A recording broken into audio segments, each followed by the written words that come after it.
तूही रे माझा मितवा या मालिकेच्या आजच्या भागात आपण पाहणार आहोत. अर्णव हा ईश्वरीवर फार चिडलेला असतो. तो बोलतो की तू मला सरप्राईज देणार म्हणून भेटायला बोलवलं होतं आणि सरप्राईज मध्ये तू काय दिलं तर लावण्या. फक्त लावण्याला भेटण्यासाठी तू माझा फार वेळ वाया घालवला आहेस. आणि हो, माझं लग्न ठरवण्याचा हक्क तुला किंवा आजीला नाहीये. तो हक्क फक्त मला आहे. मी स्वतःचं लग्न स्वतः ठरवणार.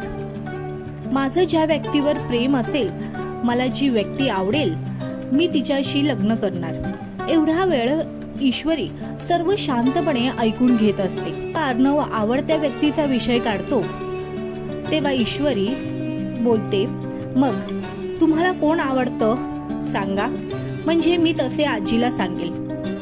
तेव्हा अर्णव पटकन बोलतो की मला तू आवडतेस. ईश्वरी काही बोलत नाही, शांत बसते. दोघांमध्ये एकदम शांतता पसरते. अर्णवचं प्रेम कबूल केल्यानंतर ईश्वरीची काय प्रतिक्रिया असेल, तुम्हाला काय वाटतं आम्हाला कमेंट मध्ये सांगा. तसेच तूही रे माझा मितवा ही मालिका तुम्हाला आवडते का? या मालिकेतील अर्णव ईश्वरीची जोडी तुम्हाला कशी वाटते आम्हाला कमेंट मध्ये सांगा.